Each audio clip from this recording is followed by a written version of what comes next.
Hola, para este ejercicio se ha encargado el diseño de una curva vertical a partir de cuatro parámetros dados. Em, Aquí podemos observar el inicio de cómo se podría trazar esta curva y tenemos los parámetros acá arriba. Los parámetros que se dan son una pendiente de entrada, una pendiente de salida, un parámetro 2t y la altura en metros sobre el nivel del mar del principio de la curva. En este esquema podemos ver distancias horizontales de este lado y distancias verticales. Entonces la curva va así. Ahora explicaremos los parámetros. El primer parámetro es la pendiente de salida, de entrada, que es positiva. Eso quiere decir que las distancias horizontales van ascendiendo. Y la siguiente pendiente de salida es negativa, por lo cual va descendiendo. Y es una pendiente un poco menos inclinada que la de entrada. El otro parámetro es el parámetro 2t, que define el largo horizontal que tendrá la curva. Y si se parte a la mitad, tiene la misma extensión hacia ambos lados, t y t, por eso se le dice 2t. Además, se nos entrega la altura del principio de la curva vertical, que sería este. Y a partir de este punto, mediante fórmulas existentes, se pueden determinar los otros dos puntos, que es el punto de intersección vertical, que divide en dos, y el punto del término de la curva. Entonces, a partir de estas dos líneas, que van a ser las tangentes de la curva, podemos definir la curva en sí. La curva esquemáticamente quedaría de esta manera. En este color podemos apreciar cómo quedaría la curva. Y además podemos trazar una cuerda desde el principio hasta el final de la curva. Esta cuerda nos va a permitir calcular las alturas y es una cuerda auxiliar.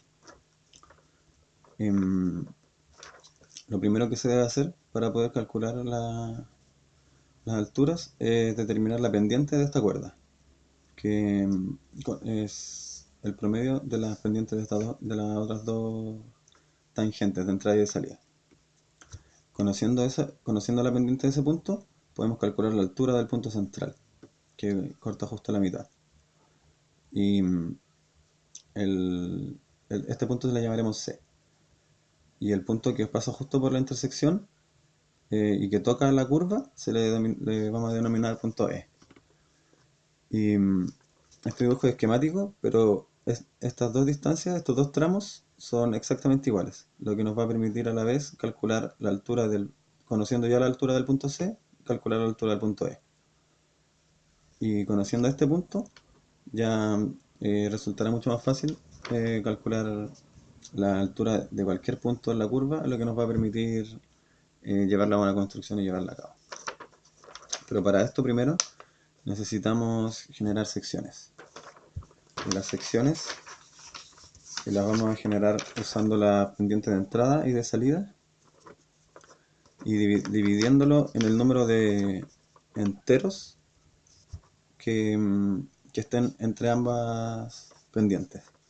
Como nuestra pendiente de entrada es del 6%,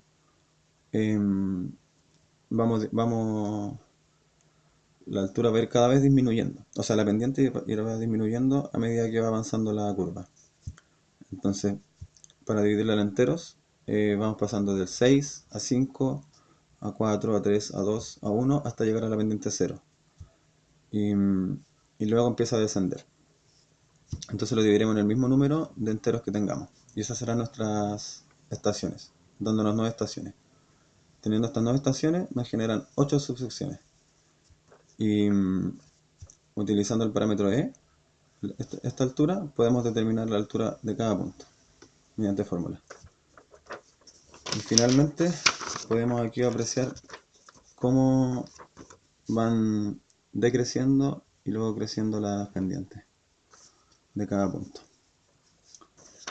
Y así fácilmente y por el uso de las fórmulas podemos determinar la altura de cada punto de esta curva y llevarla a una construcción de una manera mucho más fácil.